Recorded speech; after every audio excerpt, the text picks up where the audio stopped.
What's up, brothers? This is your brother G World 7 underscore D. Here's the book Atlantis in America, Navigators of the Ancient World. Alright, by Ivor Zapp and George Eckerson. Now, I don't know if I showed this book before, but I'm going to read something. I want to go to this part right here because it's a lot of stuff that's being said online. It's very disturbing, and it shows how ignorant some of my people are, man. They stuck in this Pan-Africanism. This is not going to get us anywhere. I'm going to read this part right here. All right. Navigation in Antiquity. All right. Here it is. We've discussed the decline of navigation in our own historical era. Now let us look at navigational history as recorded in myth and lore, as well as other hard evidence for old and new world contacts that came before the standard record. In doing so, we will connect the dots between ancient Sumer, Mesoamerica, and the shores of Lake Superior. Before the great star temples, pyramids, and megaliths were built, myths preceded them. Before the cataclysms that afflicted him, destroying his temple and great cities, man piled the seas. And after the deluge, as soon as he was able, man returned to the sea. In warm latitudes, under steady winds, man traded in both goods and ideas, freely throughout the world, long before Columbus. And long before the Phoenicians, ancient navigators roamed the seas in canoes, and in reed and bassa rafts, and in wooden ships. From their base at the center of the great island continent, now called the Americas, these men drifted and navigated on unfailing ocean currents and followed a host of star columns fixed in the overhead sky. These people were once Atlanteans. Their memory is both more recent and far more ancient than Plato's tale. I said before, they charted the skies, look at the rays of the sun, follow the rays of the sun, and also study and chart the sky with the stars, the direction of the stars, allow them to navigate at night from point A to point B. All right, here we go. The descendants of Atlantis, as myth informs us, lost their common culture and lost their common language. Probably, since ancient Atlantis itself was a melting pot. Okay, that's BS. Of cultures and races. That's BS. Some survivors of the cataclysm were able to return to former colonies and to cultures that resembled their own. It was nothing but Negroes. But I'm gonna keep going on. In the Indus Valley, the 3rd century sage historian Valmiki, who recorded the epic Ramayana, describes sea people from across the ocean who in India's remote antiquity conquered Indochina, and from there spread their culture throughout the Indian Ocean, settling in the Indus Valley. These people were known as great navigators, fierce warriors, learned architects, and were famous for their beautiful women and inexhaustible treasures. They were called the Nagas and were also known as the educators of the world. Now, you know the Nagas was a bunch of Negroes in Asia, little short, diminutive Negroes over there in Asia. The Indus Valley civilization fell victim to earthquakes and aggressive migrations of a land-based people, the Aryans, around 2000 BC. The Aryans who wrote history claimed to be the eternal people of the Indus Valley and the rightful heirs to all of India.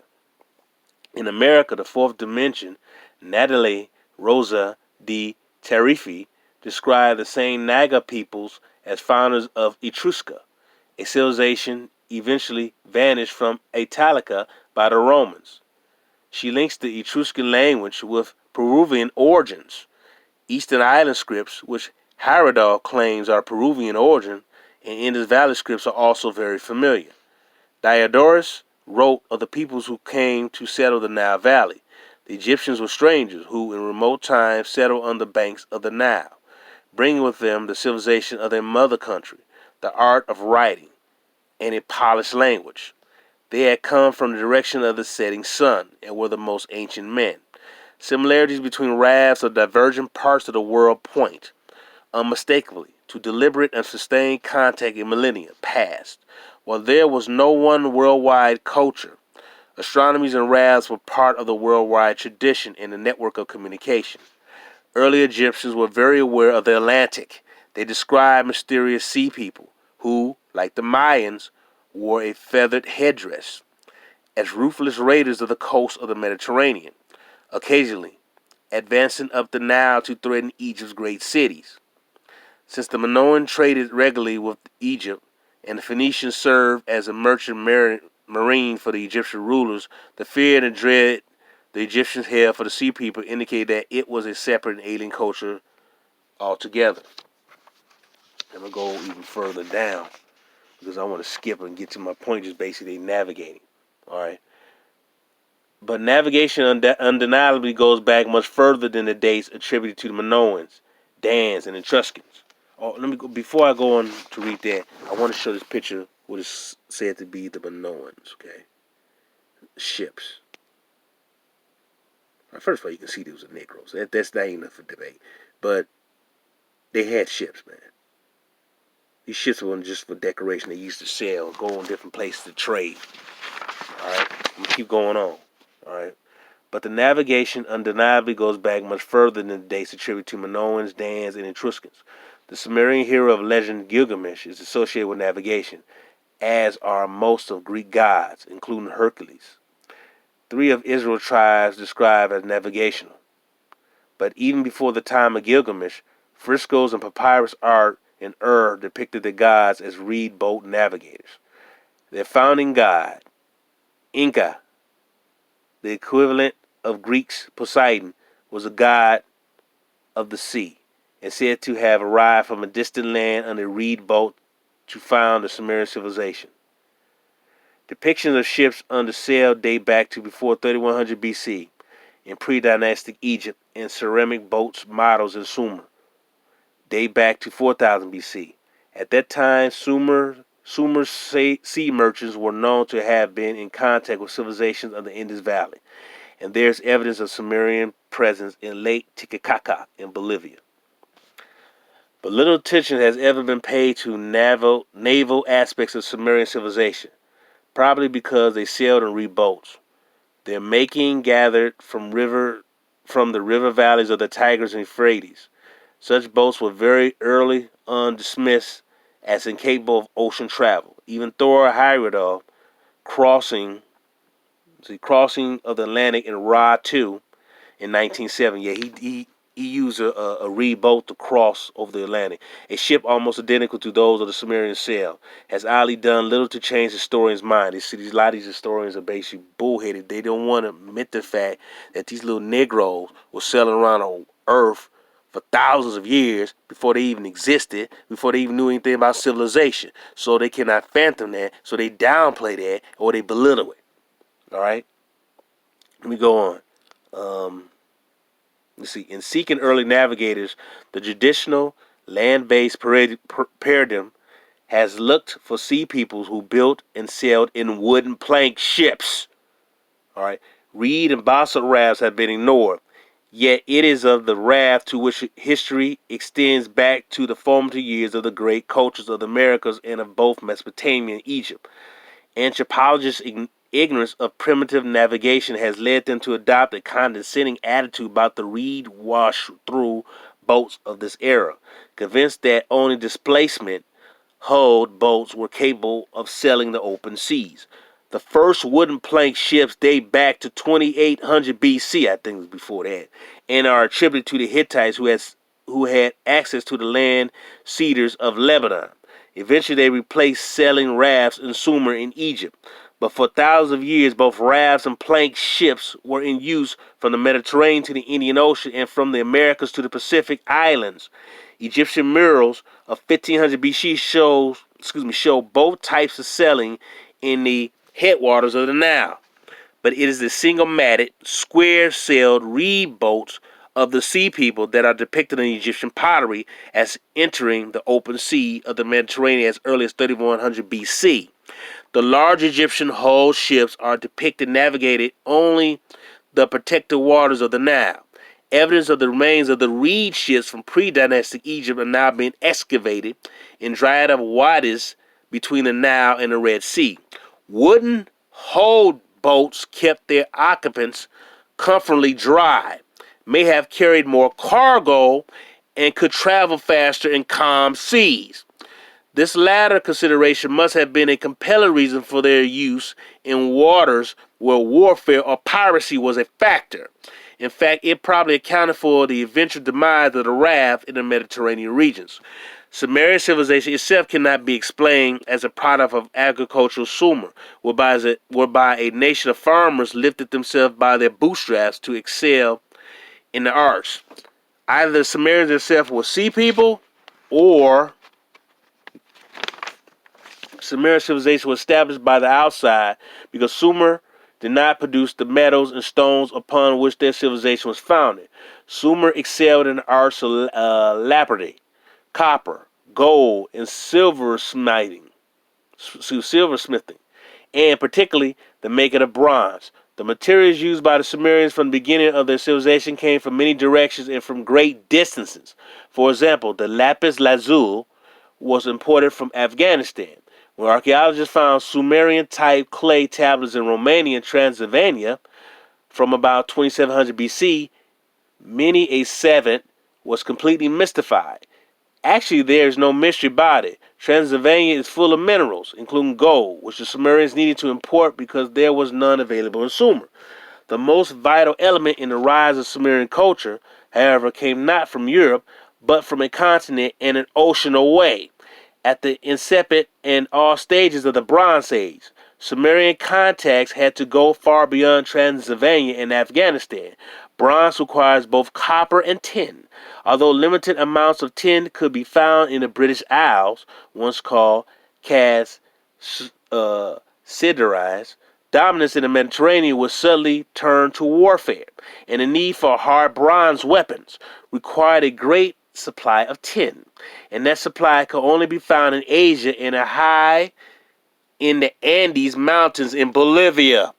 Copper, 90% of the tin copper alloy that is fired to make bronze, was even more limited in its worldwide distribution. In one place, native copper was unlimited. That place was Lake Superior. Thus, the great sailors of the Bronze Age sought tin and copper. How, in the quest to obtain copper, the ancient explorers find the shores of Lake Superior from the Mediterranean? How to obtain tin? Would Sumerian rafts get to Peru and Bolivia? In each case, they would have started out on the same route, the Canarian Current, and voyagers from Sumer could have easily reached the shores of the Americas once they had made the more difficult voyage across the Mediterranean. But upon reaching the region of the Caribbean, how could they have known which way to turn? In seeking tin, how could Sumerians know where to cross the isthmus of the Americas? Having crossed, how would they have known to sail south to Peru, and then to somehow traverse the Andes to discover the rich tin mines of Bolivia? All right. In seeking copper, it is easy to envision how they could have discovered the mouth of the Mississippi River. But how could they have known that by sailing 2,000 miles up that river and making a right turn at the Illinois River, one of the 100 lesser rivers to join the Mississippi tributary, and that by following the Illinois upstream until it became nothing more than a creek, that they could reach a short portage to Lake Michigan? How could they have known that by sailing northward the length of Lake Michigan, then passing through the Mackinac Straits, then through the narrow detour passing to reach Patagonia Bay of the North Channel of Georgian Bay, then to Munising Lake, then a narrow passage to Lake Nicolet, then a passage up to the St. Mary's River to Whitefish Bay, that they would then find themselves in the open waters of Lake Superior? How could they have known that by traversing Lake Superior, whose rough waters would make the Mediterranean seem child play, and by comparison the open ocean of the Atlantic a dream, that they would find the world's richest deposit of native copper at the end? Let me stop right there, man. Let me stop right there. All right, let me just stop right there. What that's saying is that the ancients had boats and they sailed around the damn planet. I've said that, man. It's in this book. All right. Atlantis in America. Navigators of the Ancient World. All right. Now, I've said this over and over again. I heard this goofball said it, man. Got up there and said, how did they sell the blacks in America, not Indians? How did they sell their boats from to cross the open sea? That author just explained to you how did they sell their boats across the open sea. And then he mentioned that wooden ships were able to sail the calm waters even better, and they prevented even the water from coming up and coming in. They were more comfortable to ride in. I said they had wooden ships, not only reed ships, but they had wooden goddamn ships, so they sailed the damn world. They studied the stars, like I said, at night, and they look at the rays of the damn sun, man. This is old information. And what I'm giving to you is not new. But if you listen to these idiots, man, like this Umar Johnson, who I can't stand him, man, and this Sarah Sudaseti, these are idiots, man. These are goddamn idiots, man. Do not listen to them. They still in that stupid Pan-African tip. Brothers and sisters, I said over and over again, listen to what I read. It talks about them going to the Illinois. It talks about going through the Mississippi. The Illinois River is one of many tributaries to the Mississippi River. It talks about breaking to various different river channels to get to a certain destination. They sailed up and down, not only the Mississippi, but to other rivers that were tributaries to the Mississippi, like the Illinois River, or the Missouri River, or the Colorado River. They sailed all the way in the Ohio River. They sailed the different channels within the damn continent. This is obvious. They had great navigational skills, but unfortunately you had these racists, anthropologists, and archaeologists who will look at these ancient people who are all black and look at them as primitive, and they cannot fathom that a bunch of damn niggas sailed the damn world and built civilization around the world. And so, but it's up to us to regain our history and know this information. Throw away this Pan-African stuff, man. And don't listen to some of these Negro stories who going to admit that blacks were already here in America, but they want to Africanize everything. We had a great civilization here. We had brothers and sisters here going over to set shop over to West Africa and building over there. They took the knowledge from here and going over there. We talking about them coming over here and coming and building over here, but we never talk about brothers and sisters here going over there and building over there. Everything was going in multiple directions. It wasn't just one direction coming over here. Brothers and sisters were sailing around the damn planet. They knew the seas. They knew how to sail the open seas. They've been doing this for thousands of damn years. So the first time you were over here, you were not on no damn bottom of no ship coming over here as a slave. The white folks, hell, the first time white folks came over here, they was our slaves. So you have to understand this, man. Learn your damn history. White folks were not sailing around no goddamn planet around 4,000 years ago. The only people who could have done that were so-called black people. But see, you don't want to see that. You want to see yourself come from some West African tribe and you was a damn slave. That is sick, man. That is damn sick. And I'm telling you this, I'm begging you, stop listening to Umar Johnson. Stop listening to Sarah Sudaseti. These are idiots, man. These are idiots. Do not listen to Fly Nubian Queen and the Dr. Mahat. They give you misinformation. They give you a history of being in the bottom of a boat. We're African. We're African. No, you're not. Don't listen to them Negro stories who, when the African, like I said, when the Africanize anything that's with black skin. Know your damn history. Know your damn history. Yes, there's a connection to brothers and sisters of the land, but we are indigenous to this damn land. And I'm going to keep stating that. I'm going to keep banging on that, man. This is our history. I mean, some Negro came in my post before, and I banged his ass before. Gonna say that I didn't know what I was talking about when I said that those pictures that I showed you of those Moors in Europe, he said they were just African. So that's an idiot. He hasn't done no real research because those black people there were indigenous black Europeans who've been there. Yes, they traveled back and forth to Africa and back and forth here to the Americas. If you notice, we had castles in the Americas. We had castles over in Europe, and you had them in Africa. There was constant trading of Not only goods, but ideas, building structures globally. You have pyramids all around the damn world, and a lot of them line up with each other perpendicularly. Do a line. They line up with each other. Why is that done? These brothers and sisters knew that they charted the damn earth. They knew this damn planet. So stop listening to Umar Johnson. Stop listening to Sarah say, man, stop listening to this Pan-African Strikes Back.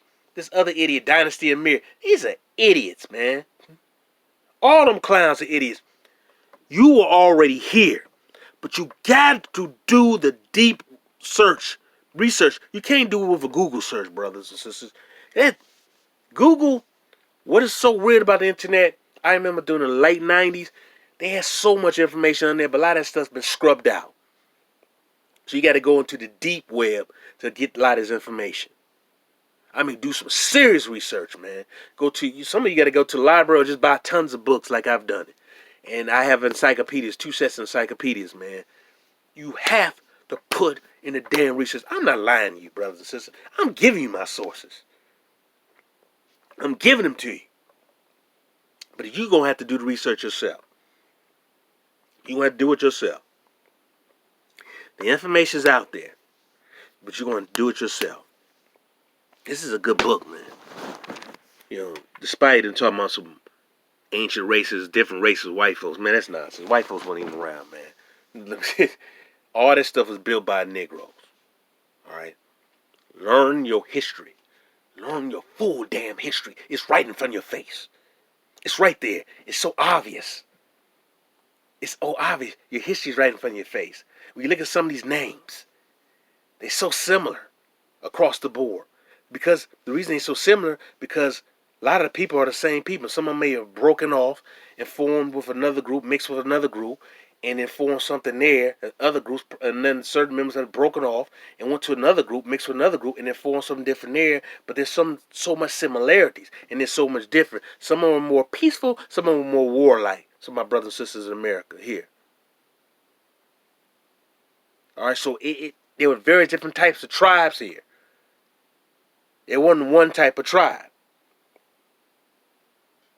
So the so-called blacks ruled from what you call Maine, all the way down to Florida, over to the state of Washington, to California, here in North America. We ruled all North America and into Canada. The original people here were so-called Negroes. Those Mongoloid people came later, and the so-called original Mongolian people with those features were Negroes themselves. You see those type of features with the Khalson people over in southern Africa. I'm telling you this. When you listen to idiots like Seti telling you that people do not sail around the world or how to go through tumultuous waters, that clown don't know what the hell he talking about. That tells me that he has not done no real research. And Umar Johnson said, well, you just come from Africa. That's another dumbass man with a PhD. He's an idiot. I know Tariq Nasheed said he's a brilliant man. I don't see no brilliance in that jackass because he's disrespecting us. He's disrespecting our ancestors by making these dumbass statements saying we just come from Africa. That asshole, man. He's disrespecting our Aboriginal black heritage here and Moorish history, black Moorish history here in America. He's a jackass, man. Do not listen to him. And I'm telling you this now. Learn your true damn history. Many people are not going to like what I'm saying or how I'm saying it. But do not let like people like Angel Mears Jordan and these other clowns tell you who you are. Our people sailed and read ships, yes. But most importantly, they had wooden ships. And wooden really freaked a lot of these guys out because that's more sophisticated. Having wooden ships and you selling the open seas. Also have a covenant where you can go inside and relieve yourself from the sun. You can be shaded inside a little room. They had little quarters where they can have their sleeping quarters. They had that in their damn ships. So I'm telling you this, man. These weren't no simple-minded, goofball Negroes. These were advanced brothers and sisters. Highly advanced brothers and sisters. But unfortunately, modern-day so-called science and these scientists, they're clouded. Their vision is clouded with racism. So they're not going to tell you the full truth. They're going to try to hide it and cover up. If they put something in an academic journal that you may have to pay for online, or if you're lucky to get, you have access to, or pull. I'm able to pull some of that stuff. But, man, these people have covered up a lot of our history. But you're going to have to seek your goddamn history, man. Do not listen to these goofball Pan-Africans. They're sellouts.